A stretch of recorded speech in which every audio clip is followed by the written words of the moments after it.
യുദ്ധക്കളം ഇന്ന് മണ്ണിലല്ല, മറിച്ച് നമ്മുടെ വിരൽത്തുമ്പിലെ സ്ക്രീനുകളിലും ബഹിരാകാശത്തുമാണ്. ചരിത്രത്തിൽ ആദ്യമായിട്ട് ഒരു വൻ ശക്തിയുടെ അതീവ രഹസ്യമായ സൈനിക നീക്കങ്ങൾ ഒരു സ്വകാര്യ കമ്പനി ഇന്റർനെറ്റിലൂടെ ലൈവായി ലോകത്തിന് കാണിച്ചു കൊടുത്താൽ എങ്ങനെയുണ്ടാകും? നമ്മൾ ഇത്രയും കാലം കരുതിയിരുന്നത് അമേരിക്കൻ സൈന്യത്തിന്റെ നീക്കങ്ങൾ ലോകത്തെ ഏറ്റവും വലിയ രഹസ്യങ്ങളാണ് എന്നാണ്. എന്നാൽ 2026 ഫെബ്രുവരി 28 ഓപ്പറേഷൻ എപ്പിക് ഫ്യൂറി തുടങ്ങുന്നതിന് തൊട്ടു മുൻപ് ആ വിശ്വാസം തകർന്നു വീണു. ആരും കേട്ടിട്ടില്ലാത്ത മിസാർ വിഷൻ എന്നൊരു ചൈനീസ് AI സ്റ്റാർട്ടപ്പ് അമേരിക്കയുടെ സർവ്വസന്നാഹങ്ങളെയും ലോകത്തിന് മുന്നിൽ തുറന്നു കാട്ടി.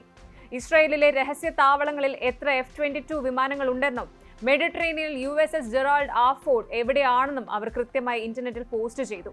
അമേരിക്കയുടെ ഓരോ ചുവടും ലോകം ലൈവായി കണ്ടു. എങ്ങനെയാണ് ഒരു ചെറിയ കമ്പനി ലോകത്തിലെ ഏറ്റവും വലിയ സൈനിക ശക്തിയെ ഒരു ഗ്ലാസ് ഹൗസിൽ എന്ന പോലെ ആക്കി മാറ്റിയത്? ഈ ഡിജിറ്റൽ ചാരപ്പണിയുടെ ഞെട്ടിക്കുന്ന വിവരങ്ങളൊന്ന് പരിശോധിക്കാം. ഷാങ്ഹായ് ആസ്ഥാനമായി പ്രവർത്തിക്കുന്ന ഈ കമ്പനി വെറും ഒരു സാറ്റലൈറ്റ് കമ്പനി അല്ല.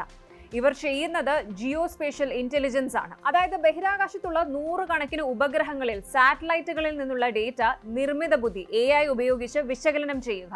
ഫെബ്രുവരിയിൽ ഇറാൻ സംഘർഷം മുറുകിയപ്പോൾ മിസാർ വിഷൻ പുറത്തുവിട്ട ചിത്രങ്ങൾ പെന്റഗണിനെ പോലും അമ്പരപ്പിച്ചിരുന്നു. ചൈനയുടെ ജീലിൻ-1 ഉപഗ്രഹ ശൃംഖല ഉപയോഗിച്ച് അവർ ഓരോ വിമാനത്തെയും ഓരോ മിസൈൽ ബാറ്ററിയെയും ലേബൽ ചെയ്തു. ഇതാ ഇവിടെ ഒരു F-35 ഇരിക്കുന്നു, അവിടെ ഒരു ടോമഹോക്ക് മിസൈൽ ലോഞ്ചർ ഉണ്ട് എന്ന് ലോകത്തോട് വിളിച്ചു പറഞ്ഞു. ഇത് അമേരിക്കയുടെ സൈനിക രഹസ്യങ്ങളുടെ മേൽ വീണ കനത്ത പ്രഹരമായിരുന്നു. ഫെബ്രുവരി 28 ആയത്തുള്ള അലി ഖമേനിയുടെ വധത്തിന് പിന്നാലെ അമേരിക്കയും ഇസ്രയേലും ആക്രമണം തുടങ്ങിയപ്പോൾ ഇറാൻ തിരിച്ചടിച്ചത് വെറുതെ അല്ല. മിസാർ വിഷൻ നേരത്തെ മാർക്ക് ചെയ്ത അതേ താവളങ്ങൾ ഇറാന്റെ ലക്ഷ്യസ്ഥാനങ്ങളായി. ജോർദാനിലെയും സൗദിയിലെയും അമേരിക്കൻ താവളങ്ങളിൽ ഇറാൻ മിസൈലുകൾ കൃത്യമായി പതിച്ചു.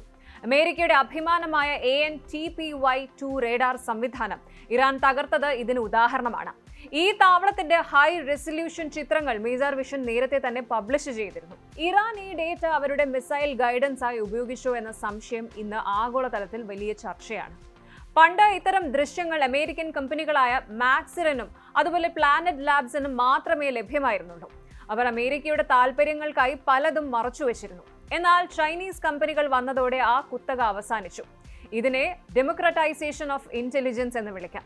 അതായത് പണം നൽകിയാൽ ആർക്കും ശത്രുവിന്റെ സൈനിക നീക്കങ്ങൾ ഇപ്പോൾ അറിയാൻ പറ്റും. അമേരിക്കൻ സൈന്യത്തിന് ഇപ്പോൾ വലിയൊരു ഭീഷണിയുണ്ട്. അവർക്ക് എവിടെയും ഒളിച്ചിരിക്കാൻ സാധിക്കുന്നില്ല. ബഹിരാകാശത്തെ 300 മൈൽ മുകളിൽ നിന്ന് ചൈനീസ് കണ്ണുകൾ അവരെ എപ്പോഴും നിരീക്ഷിക്കുന്നുണ്ട്. ഓരോ 4 മണിക്കൂറിലും അമേരിക്കയുടെ താവളങ്ങളിലെ മാറ്റങ്ങൾ സകലതും ഈ AI ആൽഗരിതംസ് വേർതിരിച്ചെടുക്കുന്നു. വിമാനങ്ങൾ എണ്ണപ്പെടുന്നു, ടാങ്കറുകൾ ട്രാക്ക് ചെയ്യപ്പെടുന്നു. ഇത് അമേരിക്കയുടെ ആത്മവിശ്വാസത്തെ തന്നെ തകർത്തിരിക്കുകയാണ്. 2026 ഈ ഒരു സംഭവം ഒരു കാര്യം ഉറപ്പിച്ചു: ഇനി രഹസ്യമായ ഒരു യുദ്ധം തുടങ്ങുക അസാധ്യമാണ്.